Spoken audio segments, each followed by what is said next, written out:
mati berkali-kali. Tapi, ia bangkit lagi dan lagi. Ia lupa apa yang terjadi setiap kali bangkit. Hari ini, Jen bangun dari dalam pikiran hitam. Seperti sebelumnya, ada ibu-ibu memandikan dan meriasnya. Jen lalu dibawa ke kamar putra si ibu. Jen seperti kertas kosong. Ia lupa siapa dirinya. Apalagi pria di depannya. Pria itu dengan tenang mengambil segelas wine. Lalu bertanya pada Jen apa ia ingat hari mereka bertemu. Jen diam saja, karena ia lupa semuanya. Pria ini diam saja, dan menjatuhkan Jen ke lantai. Ia lalu mencekik Jen. Setelah Jen mati, pria ini membuang mayatnya di dalam kotak besi di taman. Seperti tak terjadi apa-apa. Ibu pria ini muncul, dan menegurnya karena membunuh hasil penelitiannya terlalu cepat. Ternyata ibu pria itu adalah ilmuwan papan atas. Tapi, ia juga ibu yang terlalu protektif. Karena mental putranya bermasalah, dan emosinya meledak-ledak. Setelah lulus SD ia dikurung di rumah. Mereka tinggal di villa di tengah hutan. Dan melarang putranya melihat dunia luar. Hari itu, putranya, Bob melihat gadis cantik. Bob yang masih remaja mengundang Jen ke rumahnya. Jen mengira, Bob yang tampan akan berkencan dengannya. Jen tak mengira nasib buruk akan menimpanya. Saat mereka bermesraan, tiba-tiba Bob kumat. Ia mencekik Jen hingga tewas. Bob membunuh orang. Ibunya tidak ingin Bob masuk penjara. Jadi, adegan pembuka tadi adalah cara ibu Bob menutupi kejahatan.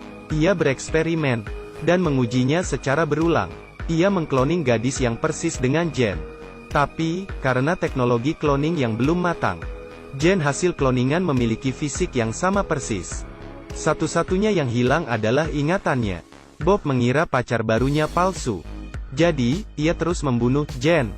Melihat putranya terus membunuh pacarnya, ibu Bob masuk ke ruangan cloning dan menyalakan mesin cloning.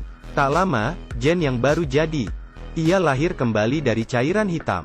Setelah sadar, ia tidak ingat apapun. Sama seperti sebelumnya, Bob akan membunuhnya. Ibu Bob mengamati anaknya membunuh Jen lagi. Ia akhirnya tak tahan. Tapi, karena cintanya pada Bob, ia diam saja. Jen terus bangkit dari kematian lalu dibunuh lagi. Begitu terus setiap hari. Tapi, Jen kloningan kali ini ternyata memiliki ingatan. Ia ingat kematiannya yang berulang kali. Jadi, Jen mulai merencanakan bagaimana menghadapi ibu dan anak mengerikan ini, dan cara melarikan diri. Tak lama, Bob berkeliaran dan bertemu seorang gadis. Mereka mulai berkencan. Tapi, tak lama, Bob kumat dan menghajar gadis itu. Lalu membunuhnya tanpa rasa kasihan. Jen kloningan melihat hal ini. Karena panik, Jen masuk ke ruang cloning ibu Bob. Di sana ia melihat banyak foto wanita. Ternyata, korbannya bukan hanya dia. Tapi, hanya Jen beruntung dan berhasil dikloning. Di bak berisi cairan hitam.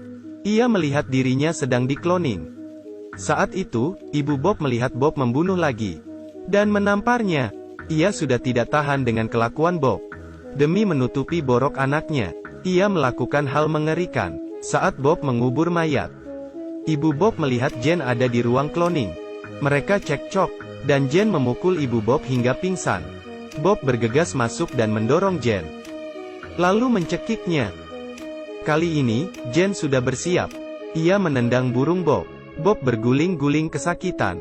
Jen segera keluar dari sana. Tapi, ia tidak berencana kabur. Ia ingin balas dendam, karena Bob membunuhnya berkali-kali.